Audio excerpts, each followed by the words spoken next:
आशा करता हूँ आप सब बहुत अच्छे होंगे। मेरा नाम है सिद्धांत अग्निहोत्री। स्टडी ग्लोस पे आपका बहुत बहुत स्वागत है। स्पेक्ट्रम ऑप्शंस की बात करेंगे तो डिपार्टमेंट ऑफ टेली कम्युनिकेशन ने ये बोला कि भाई देखो 4G स्पेक्ट्रम ऑप्शन जो है वो 1 मार्च 2021 से शुरू हो जाएंगे। ये जनवरी की न्यूज़ है।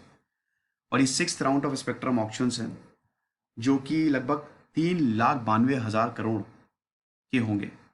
तो बहुत समय से इसका वेट किया जा रहा था। 4 साल बाद ये स्पेक्ट्रम ऑप्शंस निकले हैं। ये कौन निकालता है? Telecom regulatory authority of India. Price कितना होगा ये सब यही बताती है। तो भाई spectrum basically band of energy होती है, ठीक है। और एक पर्टिकुलर स्पेक्ट्रम, जैसे अगर इन जनरल बात करें तो इंफ्रारेड, अल्ट्रावायलेट, और हमारा जो स्पेक्ट्रम है वो विजिबल स्पेक्ट्रम है। ये जो इन जनरल बता रहा हूँ, विजिबल मतलब वही व्हाइट लाइट है ना, ये आप अगर जो देखते हो सब व्हाइट लाइट है। इस प्रिज्म रख दो, स्प्लिट हो जाएगी साथ में। तो हमारा जो सेलफोन है, वायरलेस टेलीफोन है, जितने भी उनको सिग्नल चाहिए ना, एक पर्टिकुलर फ्रीक्वेंसी होती है। इलेक्ट्रोमैग्नेटिक वेव ट्रैवल करती हैं। आप किसी को भी फोन मिलाते हो, पर्टिकुलर फ्रीक्वेंसी उसी नंबर पे जाएंगी, ठीक है, जो नंबर सिग्नल का होता है, और उसके बाद कनेक्शन हो जाता है कि नहीं। डेजिग्नेटेड फ्रीक्वेंसी पे जाती है, कोई इंटरफेरेंस नहीं होता है। अब ऐसा इसलिए है क्योंकि स्पेक्ट्रम है। तो इस समय यूनियन गवर्नमेंट के पास सारे के सारे पब्लिकली अवेलेबल एसेट्स हैं जिसमें एयर वेव्स भी आती हैं। यस।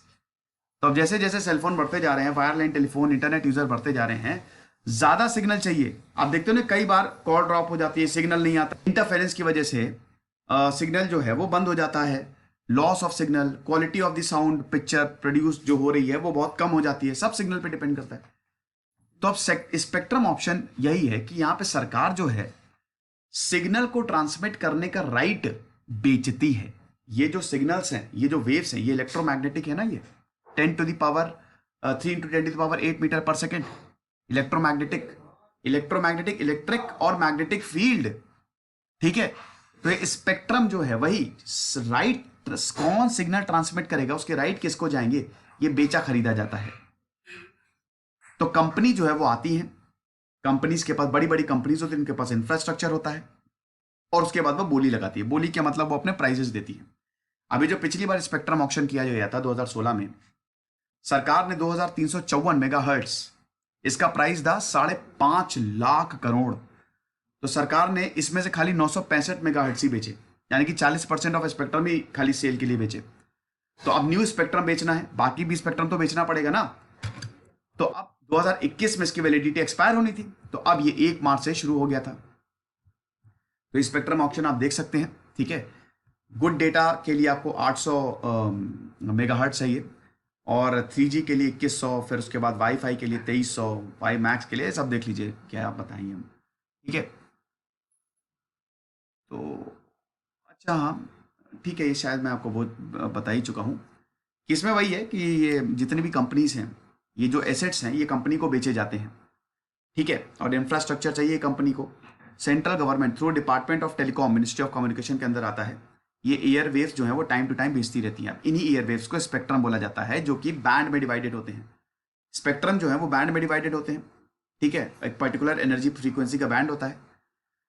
तो अब ये सारे के सारे air wave certain period of time के लिए दिए जाते हैं, और जैसे इनकी वैलिडिटी खत्म हो जाती है, जो कि जनरली 20 साल की होती है, फिर से बेचे जाते हैं।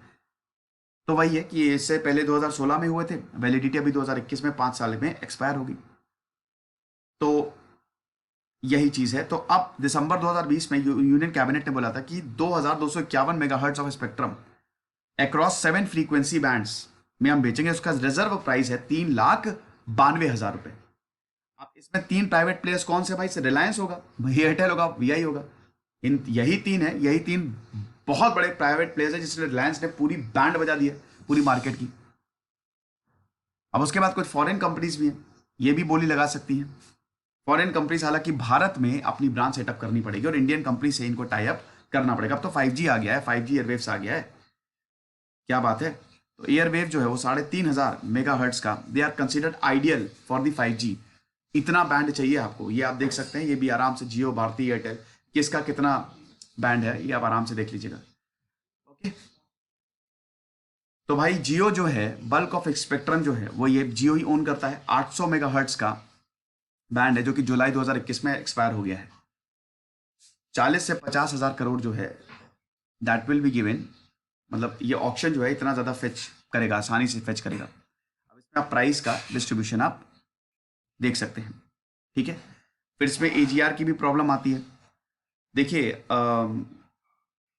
डिमांड पे डिपेंड करता है ये प्राइस। एयरवेव्स के प्राइस ऊपर जा भी सकते हैं, लेकिन रिजर्व प्राइस से बिलो नहीं जाते हैं। रिजर्व प्राइस वो प्राइस होता है, वो मिनिमम प्राइस होता है जो सेलर्स को देना ही पड़ता है, ठीक है। Reserve price is a minimum price that a seller would be willing to accept from a buyer. अगर रिजर्व प्राइस नहीं मीट होता है तो सेलर जो है वो उसको सेल नहीं करेगा, कितना भी हाईएस्ट बिड हो।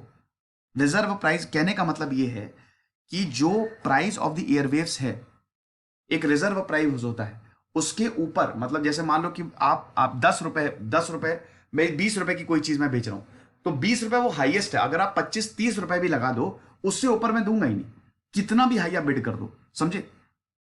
तो ये चीज, और रिजर्व प्राइस जो है it is recommended by the telecom regulatory authority of India.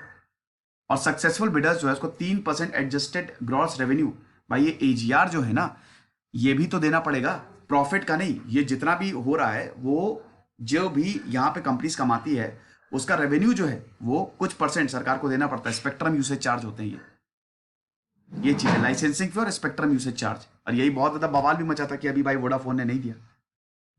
तो ये चीज है। अब सजेशंस क्या है स्पेक्ट्रम को इंप्रूव करने के लिए? भाई ये कि भाई सबसे पहले तो डिपार्टमेंट ऑफ टेली कम्युनिकेशन जो है ट्राई से कंसल्ट करे बाकी स्टेक होल्डर से भी कि कितना प्राइस रखा जाए। ज्यादा अनलाइसेंस्ड स्पेक्ट्रम निकाले, जितना बढ़िया स्पेक्ट्रम, जितना ज्यादा डिवीजन, उतना अच्छा होगा हमारे लिए, ठीक है। तो पब्लिक वाईफाई प्रोजेक्ट जो हम इससे रख सकते हैं। फ्यूचर ऑप्शन की क्लैरिटी दे, कितना क्लैरिटी रहेगी, गाइडलाइंस निकाले फ्यूचर स्पेक्ट्रम ऑप्शंस के लिए, ठीक है। तो यही चीज है। तो स्पेक्ट्रम जो है वो होता है भाई वो स्केयर सोर्स है, और अगर इसको आप यूज नहीं करेंगे तो ये अपनी वैल्यू ही लूज कर देगा। तो भैया इंपॉर्टेंट है कि भाई जो स्पेक्ट्रम जिसको भी जाए वो बढ़िया यूज करे और सही हो सब कुछ। चैलेंजेस क्या है भाई India telecom before upgradation of 5G technology? भाई अगर चैलेंजेस की बात करें तो ये तो अलग ही सवाल हो गया। इंफ्रास्ट्रक्चर चैलेंजेस, फिर उसके बाद सिक्योरिटी चैलेंजेस भी हैं, फिर उसके बाद बैंडविड्थ चैलेंजेस भी हैं। तो ये सारी चीजें आपको बताना पड़ेगा। खुश रहिए, पढ़ते रहिए। इधर से सिद्धांत अग्निहोत्री साइनिंग।